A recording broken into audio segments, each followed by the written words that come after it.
Welcome, fellow cinephiles, film enthusiasts, and relaxation seekers. My name is Cinephile The Rock ASMR, and today we are talking about Black Adam. I'm trying to do the Rock thing. I'm not succeeding. No, but seriously, Black Adam is what Dwayne Johnson has said to be the restoration and the hierarchy of the DC universe. And if you're familiar with anything that's been going on lately, you can tell that the DC universe, especially the DC extended universe, has been in quite some trouble. Now, I've been loving it. The Batman, Peacemaker, The Suicide Squad, Birds of Prey, all of the films recently have been really good, and they've been creatively unique. But I will say it's felt like they've been one-offs, these directors that put their input, but don't really get to do anything after those movies. It's a one-and-done situation, and The Rock has tried to now usher in a new era for the DC universe with Black Adam. So, does it start a brand new phase for DC? Well, kinda. Black Adam doesn't really need much explanation. It's the origin story of Black Adam from a child to an adult as he assumes his power. He's not a hero, he's not a villain, more in that gray area. And then you have the Justice Society with Hawkman, Dr. Fate, and a couple other awesome heroes that go to stop him. But you really get to find enjoyment within that gray area because nothing is finite. And I will say, I did thoroughly enjoy this movie. It doesn't try to be anything that it isn't. The titular title character himself is a man named Black Adam, played by The Rock. It isn't trying to profess anything deeper than it is. It's a great popcorn fun time. We'll say it coming out this late in the year, I could have very well seen this releasing in June and probably doing a bit better in the box office. But with that being said, I really like this movie because of how fun it is. This movie starts and doesn't stop for 2 hours, which I will say does kind of get in the way of the characterization and build-up of all of these new, fresh, awesome characters. Starting things off, The Rock. Now, I have made no bones about it in the past that I feel he is definitely being lumped into the same roles time and time again. I like The Rock. I think The Rock is a lot of fun, but he doesn't really get much to flex his acting abilities. And I'm not going to say Black Adam is a revolutionary auteur piece of filmmaking where it can be an Oscar-worthy performance. No, but it leans into what The Rock is best at, and surprisingly, something that a lot of the movies he's in doesn't really focus on, which is his comedy. The comedy in this is gold. There's moments in banter between him and specifically Hawkman, which was A1.5.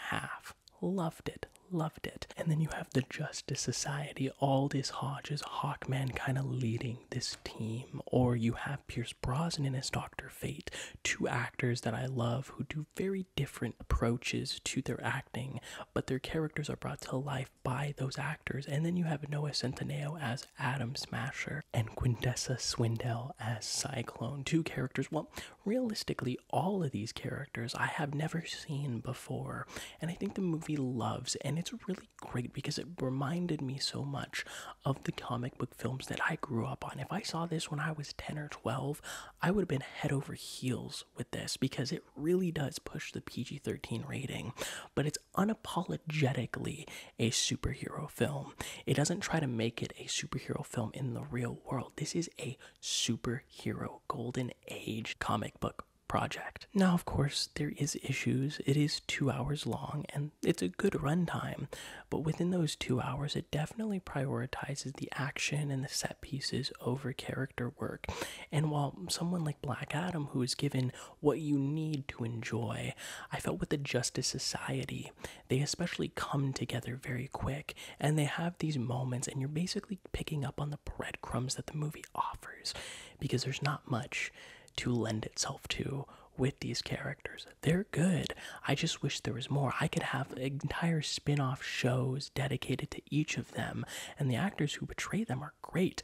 I really wasn't expecting much from Noah Centineo, but he's quirky. I mean, a lot of people are going to compare him to Tom Holland and Spider-Man, but I think he does enough on his own, and I'm intrigued to see what they could do with him along with everyone else. Surprisingly, I think the film works best when it's discussing that gray area, as I said earlier, of what a hero or a villain is. What are their roles and responsibilities, or the placeholders that the people around them put them within? And that's where this movie flourishes as well, is you have Black Adam, who was born long ago before the present day and now gets brought back into the now, but then you have him struggling with his past, and you uncover those layers, and there's some really nice reveals which add to his character and the people around him as well. Like, I just think it's such a fun movie. I know a lot of people are not going to like it, and of course that's totally understandable. And with this really being the first phase, as The Rock has said, into this new era of DC, I could see this being something that we look back on fondly, and especially with how that post-credit scene plays out. Oh my god, my theater was going insane. And I will say this, I'm not going to spoil it. It shouldn't have been spoiled. But I feel a lot of people in the marketing department of this film didn't really have the confidence in it alone, so they've really been hyping up this post-credit scene for a while. And I think a lot of people were able to pick up on what it was, that picking up on what The Rock was putting down, essentially, But I was a bit disappointed by that, because it is a great reveal, and if you've seen it, you know exactly what I'm talking about, and it's so much for DC fans, and that's all I will say. But I hate the fact that it's really been hinging on the marketing to drop these massive bombs, which are not really hidden at all. But outside of that, I really love the reveal. I think it was beautiful, it was ceremonious, and it really opens the door for what the future of the DC universe is going to be. With this and the Batman or Peacemaker, it really feels like DC is starting to get a strong hold on what these movies should be about. Either fun, world building, or characterization. And all three of those are working really symbiotically in most recent of their projects. And of course with Joker 2, with an unnamed James Gunn film, the Batman sequel, the spin-off shows, what HBO Max is doing with the new leadership coming in, the old leaving. Get out of here, Walter Hamada. It really does feel like what Ray Fisher was doing, where he was basically peeling back the layers of the toxicity in Warner Brothers, was a massive foreshadowing that a lot of people now are going to be looking back on Ray Fisher and thinking, man, he knew what was up. Because with Dwayne Johnson being so heavily involved, and I think that's probably my favorite part of Black Adam, aside from it being just fun, knowing exactly what it is, and just letting loose, and it does push that PG-13 rating. I think the best part about it to me is Dwayne Johnson. You can just watch any interview he's in and you can feel the passion, because he's not only a main lead in this, but he's a producer, and I could see himself nudging his way as being a staple producer for Warner Brothers, because he understands the blueprint and what it means. Now, of course, it doesn't have to be exactly what Marvel's doing, but it's definitely going to be doing something unique. It feels like when Man of Steel came out in 2013, Warner Brothers was like, oh crap, we're so far behind with what Marvel's trying to do, let's jump the gun.